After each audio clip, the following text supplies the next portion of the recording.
Olá, é hora de conferir os destaques da semana entre os julgamentos do plenário do Supremo Tribunal Federal. Claro, aqui na TV Justiça. Plenárias está começando.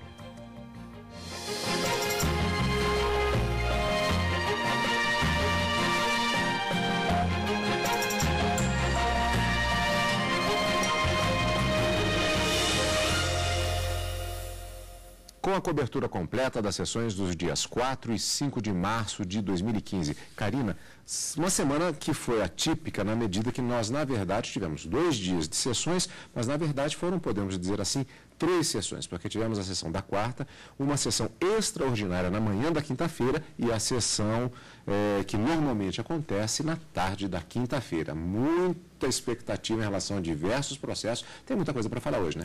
Exatamente. Uma maratona, né? No plenário do Supremo Tribunal Federal, a gente pode considerar essa semana realmente uma semana atípica e com resultados bastante positivos. Alguns julgamentos foram suspensos em razão de vista por conta de uma discussão que acabou girando em torno de modulação de efeitos de decisões já proferidas anteriormente pelo Supremo Tribunal Federal, algumas outras questões que suscitavam alguma certa questão que deveria ser dirimida com um pouquinho mais de tempo, enfim, mas declarações de inconstitucionalidade de algumas leis, principalmente, vejo uma do Estado do Rio de Janeiro, que teria alterado limites municipais de duas comarcas, né, 2 municípios no Estado do Rio de Janeiro, com a declaração de inconstitucionalidade e também uma discussão acerca da modulação de efeitos.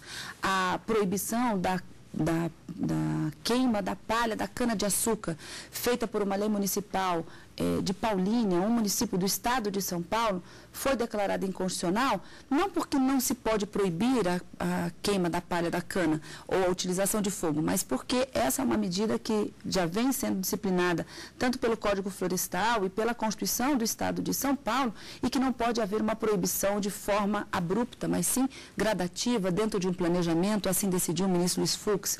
E outros casos também bastante interessantes, como você mesmo disse, muitas ações diretas de inconstitucionalidade, recursos extraordinários com repercussão geral reconhecida, mas ainda não finalizados, mas discussões que foram bastante relevantes no plenário, nessas 3 sessões que aconteceram durante essa semana. Aliás, como você bem disse, na quinta-feira nós tivemos o dia da modulação, vários processos suscitaram essa questão, mas nós vamos fatiar, portanto, como é que foi a semana em relação a todos esses aspectos.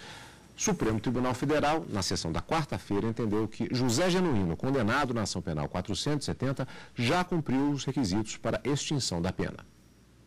Para o relator, ministro Luiz Roberto Barroso, a situação de Genuíno se enquadra nas regras do decreto de indulto de Natal, editado pela presidente Dilma Rousseff. Registro, porque considero relevante que o sentenciado efetuou o pagamento integral da multa a que foi condenado em 20 de janeiro de 2014.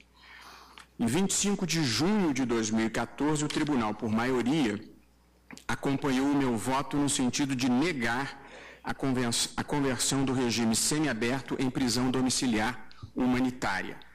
Em 7/8 de 2014, eu apreciei o pedido de progressão de regime semiaberto para o regime aberto e o deferi, uma vez que atendido os requisitos objetivos e subjetivos, o juiz da vara de execuções, seguindo a jurisprudência do Distrito Federal, deferiu-lhe prisão domiciliar e é esta a situação em que se encontra o sentenciado.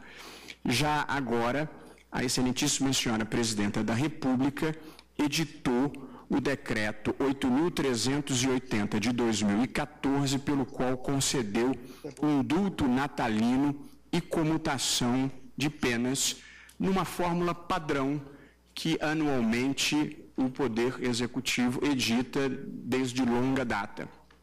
O advogado de José Genuíno Neto postula o enquadramento da situação deste sentenciado nas hipóteses contempladas pelo decreto.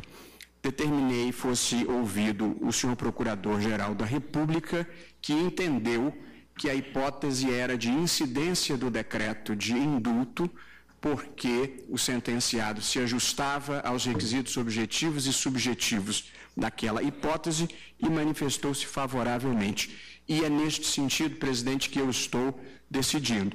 Todos os casos praticamente associados à execução na ação penal 470, eu tenho decidido monocraticamente e só trago a plenário quando haja agravo regimental. Mas como esse foi um julgamento emblemático, e este é o primeiro caso, esta é a primeira situação de extinção de punibilidade, em parte pelo cumprimento da pena, em parte pelo pagamento da multa e agora por força do indulto, me pareceu bem dar ciência formal ao plenário e submeter ao plenário a minha decisão, reconhecendo a validade do indulto e, portanto, a extinção da punibilidade do réu José Genuíno Neto, presidente. Os ministros do Supremo ainda retomaram o julgamento de Sérgio Gomes da Silva, conhecido como Sombra. Ele é acusado de envolvimento na morte do prefeito de Santo André, Celso Daniel, e pedia no STF a revogação da prisão preventiva. Para a defesa do acusado, o decreto da prisão é frágil, já que foi baseado somente nas investigações do Ministério Público. O relator do caso, o ministro Marco Aurélio, já havia concedido a ordem. Faltavam os votos dos ministros Ricardo Lewandowski e Rosa Weber. O ministro Ricardo Lewandowski entendeu que faltam provas para manter a prisão preventiva. Os requisitos autorizadores descritos no artigo 312 não foram concretamente demonstrados pelo magistrado de piso. Isso porque ele se limitou a inferir a possível periculosidade do réu a partir da gravidade abstrata do delito, o qual teria demais gerado intensa repercussão pública. E nós sabemos aqui que a remansosa jurisprudência do Supremo Tribunal Federal que exige que a prisão preventiva seja baseada em fatos concretos. Não é possível nem invocar abstratamente a possível perturbação da ordem pública, por um lado, e, de outro lado, também a repercussão, eventualmente, na comunidade negativa, também não é causa para a prisão preventiva, porquanto a nossa Constituição garante o princípio da presunção da inocência, como todos nós sabemos. A ministra Rosa Weber acompanhou o voto do presidente do Supremo, fazendo parte da maioria, que concedeu o pedido em parte para revogar o decreto da prisão preventiva, mantendo Sérgio Gomes em liberdade para responder à ação penal. O plenário ainda concedeu de forma unânime pedido da empresa Folha da Manhã para ter acesso aos comprovantes apresentados pelos senadores do ressarcimento de verbas indenizatórias referentes ao período de setembro e dezembro de 2008. O pedido havia sido negado pelo presidente da Casa Legislativa. O ministro Ricardo Lewandowski acompanhou o voto já proferido pelo relator, ministro Luiz Roberto Barroso, garantindo o princípio da publicidade. Na primeira parte da sessão, os ministros também iniciaram discussão sobre a incidência de contribuições previdenciárias sobre adicionais e gratificações temporárias de servidores públicos. A defesa da autora do recurso alega que a remuneração eventual não pode ser objeto da base de cálculo de contribuições. A jurisprudência do Supremo Tribunal firmou-se no sentido de que somente as parcelas que podem ser incorporadas à remuneração do servidor para fins de aposentadoria podem sofrer incidência da contribuição previdenciária. Para o relator, ministro Luiz Roberto Barroso, de acordo com a lei e com a jurisprudência do STF, a incidência não deve valer. Parece fora de dúvida que a jurisprudência do Supremo, neste momento, ou até este momento, claramente exclui da base de cálculo de incidência da contribuição previdenciária aquelas verbas que não aproveitarão ao segurado por ocasião da sua aposentadoria. O ministro Teori Zavascki abriu a divergência, sinalizando que estes valores também são caracterizados como remuneração. Mas o ministro Luiz Fux entendeu por bem pedir vista para analisar melhor o caso. Bom, sessão plenária da quarta-feira, Karina, eu queria voltar num ponto específico, a questão do indulto. Vamos aproveitar e falar o que é o indulto. O José Genuíno foi o primeiro caso de um dos condenados, né, da ação penal 470, que acabou tendo declarada extinta a sua punibilidade em razão já do cumprimento da pena e por conta desse indulto que foi decretado pela Presidente da República em 2014. O argumento trazido pela defesa de José Genuíno é de que aquele indulto que normalmente, anualmente é publicado e é decretado pelo presidente da República, José Genuíno se encaixava a determinados requisitos ali previstos. E o ministro Luiz Roberto Barroso, como bem disse, trouxe a plenário justamente por ser o primeiro caso de extinção da punibilidade, em razão, primeiro, do cumprimento da pena, do pagamento da multa que ele havia sido condenado, e também em razão de entender que estavam preenchidos, conforme alegava-se a defesa, alguns requisitos para a concessão desse indulto. O indulto nada mais é do que o perdão da pena com a extinção desse cumprimento da pena. Então, normalmente, se as pessoas puderem ter a curiosidade de pegar esse decreto, ele é disponível na internet, é um documento público, ele coloca alguns requisitos, como, por exemplo, o condenado ter tido um bom comportamento, já haver cumprido um determinado lapso temporal da sua pena. Se for mulher, por exemplo, e mãe de menores de 14 anos, também podem ser alcançados por esse indulto. Se são pessoas acometidas por alguma deficiência, ou, por exemplo, ser paraplégico, tetraplégico, isso tudo vem falando no indulto natalino, como é chamado, e, de acordo com a defesa de José Genuíno, ele preencheu alguns requisitos, além do que disse o ministro, já ter cumprido a pena e também já ter pago a multa, e por isso a decretação da extinção da punibilidade da pena em relação a José Genuíno nessa execução penal, que é a primeira que tramita aqui no Supremo Tribunal Federal. Bom, essa foi a sessão plenária da quarta-feira. Outros processos também foram julgados e nós tivemos a continuação dos trabalhos do plenário do Supremo Tribunal Federal, normalmente na quinta-feira, sendo que na manhã da quinta-feira foi realizada a sessão extraordinária do plenário do STF. Além das chamadas listas dos ministros, fechando dezenas de processos que estavam na pauta, foi iniciado o julgamento de recurso extraordinário com repercussão geral, que tratou de problemas gerados por queimadas em canaviais. O tema veio de São Paulo.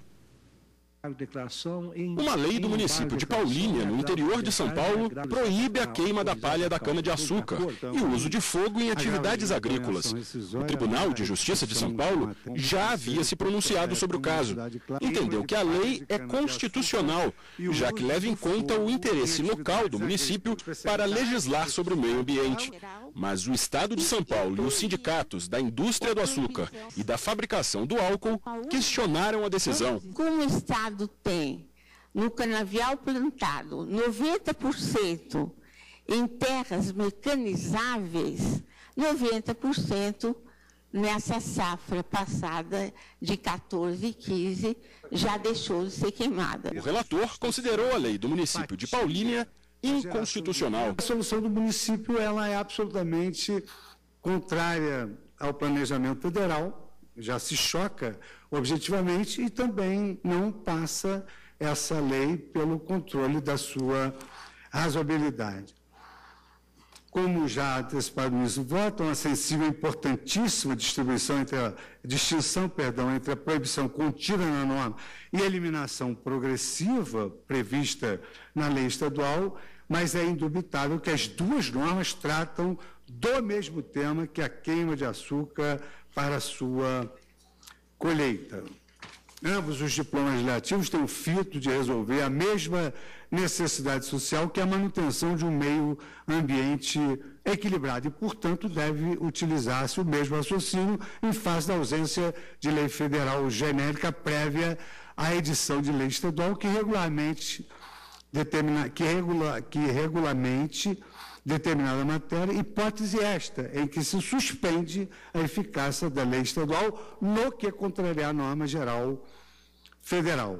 Sendo assim, é nítido que solução semelhante deve ser adotada no presente caso, com a ressalva de que, como o município de Paulínia passa a atuar no âmbito da competência do Estado de São Paulo, contrariando-o sobremodo, acaba por afrontar a respectiva Constituição estadual. Por sua vez, no plano pragmático, optar pela constitucionalidade do diploma da municipalidade acarretaria a ineficácia do planejamento traçado nacionalmente, especialmente quando se observa que vários municípios do Estado de São Paulo, no plano concreto, optaram por proibir a queima da cana, que esvaziaria o comando normativo de quem é competente para regular o tema, que é o Estado de São Paulo, levando ao completo descumprimento do dever deste Supremo Tribunal Federal de guardar a imperatividade da Constituição.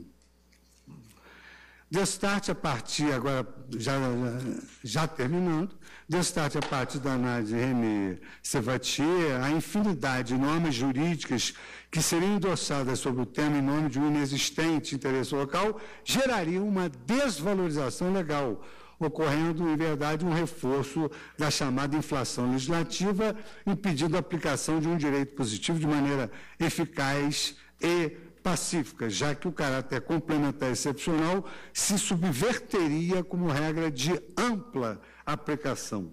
À vista de todo o quadro trazido a esse plenário, em nome da manutenção da autoridade da Constituição, seja no plano político e socioeconômico, no exercício do reconhecimento e respeito aos direitos fundamentais, seja no plano jurídico, o qual também tem, na distribuição da competência, a necessidade da imposição da manutenção do Pacto Federativo, não se pode permitir a permanência da norma questionada em vigor, sendo certo que o respeito à Lei Estadual Paulista 11.241 reflete a harmonia exigida pela Constituição Federal. Isto posto, reconheço e dou provimento ao presente recurso ordinário para declarar a inconstitucionalidade da Lei Municipal 1952, de 20 de dezembro de 1995, do município de Paulínia. Esta foi a sessão da quinta-feira pela manhã. Na tarde, na sessão da tarde, o plenário do Supremo Tribunal Federal, na quinta-feira, retomou o julgamento sobre as queimadas em canaviais. Os ministros discutiram os limites da competência municipal para legislar sobre questões ambientais. A sessão da tarde foi retomada com o julgamento que teve início pela manhã. Os ministros discutiram os limites da competência dos municípios para legislar sobre meio ambiente. Caso específico trata da queima da palha da cana-de-açúcar no município de Paulínia, em São Paulo. O relator, ministro Luiz Fux, declarou a lei municipal inconstitucional por entender que as queimadas não são de interesse exclusivo do município e porque o Código Florestal, que é uma lei federal, regula a matéria não havendo espaço para legislação municipal nesse sentido. As normas federais paradigmáticas que tratam do assunto expressamente apontam para a necessidade de traçar um planejamento com o intuito de se extinguir gradativamente o uso do fogo como um método espalhador e facilitador para o corte da cana. A maioria da corte teve o mesmo entendimento, declarando a lei de Paulínia inconstitucional, mas deixando claro que os municípios também são competentes para tratar sobre o meio ambiente quando for de interesse local. Entendo que há competência legislativa, portanto não apenas político-administrativa, mas também legislativa, em matéria ambiental, seja por dizer respeito a peculiar interesse do município, seja o exercício de uma competência suplementar na esteira da legislação estadual. Em outro processo, a Corte ainda discutiu sobre a possibilidade de suspensão do julgamento para acolher o voto do ministro que estava ausente justificadamente, por ser esse voto decisivo para a modulação dos efeitos da decisão de inconstitucionalidade. A discussão foi aberta com o voto vista do ministro Ricardo Lewandowski, que entendeu não haver possibilidade de rediscussão da modulação. O caso suscitou discussão no plenário e o ministro Luiz Roberto Barroso preferiu analisar melhor esse caso concreto. Eu acho que eu vou pedir vista. Em outro julgamento, por maioria, o Supremo Tribunal Federal considerou inconstitucionais dispositivos de convênio do Conselho Nacional de Política Fazendária CONFAS relativos à tributação do álcool combustível misturado à gasolina. No julgamento da ação direta de inconstitucionalidade 4171, a Corte entendeu que 2 dispositivos do convênio CONFAS ferem o princípio da legalidade e criam situação de bitributação do combustível pelo Imposto sobre Circulação de Mercadorias e Serviços, ICMS. Está proclamado o resultado. Quanto à inconstitucionalidade e quanto à modulação, aguardaremos a ministra Carmen Lúcia. Agradeço a participação de todos neste julgamento. Essa questão da modulação, ela marcou diversos momentos, aí ele falando agora em relação à modulação no processo que tratava da questão do CONFAS, mas aquela discussão que vimos na matéria que se referiu na narração, em que foi apresentado inclusive um voto vista do ministro Ricardo Lewandowski, numa questão de ordem que foi levantada pelo ministro Gilmar Mendes em um processo relativo à lei de Minas Gerais. Na verdade, essa questão da modulação ela é uma questão antiga, salvo engano, desde 2007 que está em discussão aqui no Supremo, não é isso, Karina? Essa discussão que gira em torno da modulação dos efeitos em relação a essa ação direta de inconstitucionalidade, como você disse, que julgou inconstitucional uma lei mineira, vem desde 2007, efetivamente, quando o julgamento aconteceu.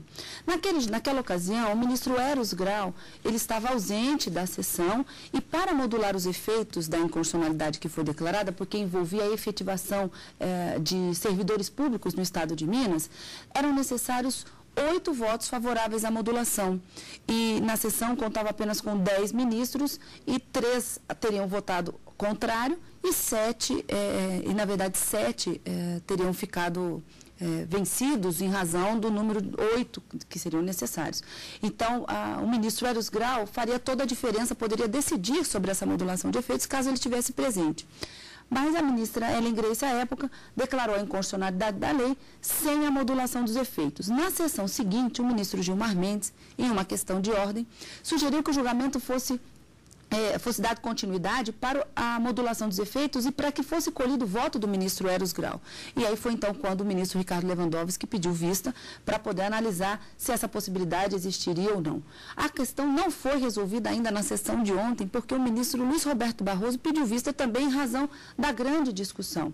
O ministro Gilmar Mendes, ele salientou que essa seria uma prática comum e essa seria a doutrina e a forma de se fazer a leitura do artigo 27 da Lei 9868, que é a lei que regulamenta a ação direta de inconstitucionalidade e também a modulação dos efeitos. Ou seja, o julgamento de controle de constitucionalidade, nesse controle concentrado, ele seria bifásico.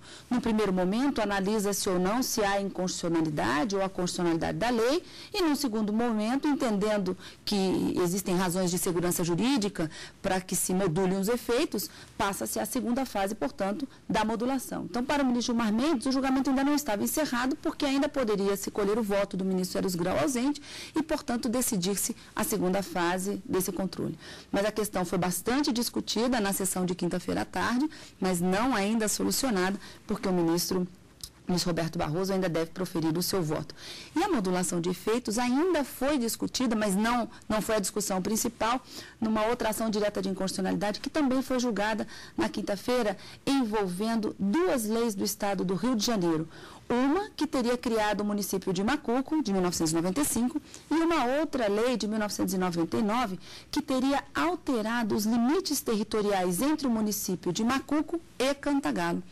Nessa ação direta de inconstitucionalidade, que foi retomado o julgamento com o voto vista do ministro Dias Toffoli, os ministros entenderam que havia sim uma inconstitucionalidade nessa lei de 99 que alterava os limites municipais, não é? Porque não teria havido o que determina a Constituição Federal, que era uma consulta pública, uma consulta, na verdade, à população diretamente interessada por meio de plebiscito. E não tendo atingido ou não tendo alcançado esse requisito essencial para, inclusive, não só a criação de um município, mas também, de acordo com a jurisprudência do Supremo, para a alteração dos limites territoriais entre eles, a lei seria declarada inconstitucional. Mas como o ano já começou, a alteração agora desses limites territoriais entre os 2 municípios poderia gerar um impacto fiscal, já que, como foi dito até mesmo durante a sessão, os boletos de IPTU já foram lançados, que são impostos municipais, haveria, então, de uma certa forma, uma dificuldade. E o ministro Dias Toffoli acabou propondo uma modulação de efeitos também, nesse caso, para que essa declaração de inconstitucionalidade da alteração dos limites entre esses 2 municípios somente pudesse começar a produzir efeitos a partir de 1º de janeiro de 2016. Então, somente no exercício fiscal seguinte. E o ministro Luiz Fux, ele acabou abrindo, Não, ele concordava com a modulação e foi alcançado o número de 8 votos para a modulação, mas ele queria estudar um pouco mais para saber se, para ter certeza se esse lapso temporal até o exercício fiscal seguinte seria o suficiente para o enquadramento das circunstâncias nesses 2 municípios. Então, apenas em relação a esse lapso temporal, o ministro Luiz Fux acabou pedindo vista, mas foi declarada inconstitucional a lei e proposta a modulação já com os 8 votos computados. Apenas nesse ponto que o ministro Luiz Fux deve trazer de novo a discussão sobre o julgamento nessa ação direta de inconstitucionalidade. Sem contar o voto vista também do ministro Roberto Barroso no outro processo também que ele apresentou pedido de vista. Também sobre modulação. Foi a 5ª da modulação. Sem dúvida nenhuma. E uma 5ª bastante atípica por conta exatamente da sessão extraordinária, uma verdadeira maratona, como já disse a Karina no início do nosso programa de hoje. E aqui nós encerramos a cobertura desta maratona, também com os principais momentos da sessão da 4ª, também da quinta-feira de manhã e à tarde, com o encontro marcado já na próxima semana. 4ª e 5ª, ao vivo, no direto do plenário e no final de semana com plenárias. Como sempre, obrigado pela sua excelente companhia e continue conosco aqui na TV Justiça.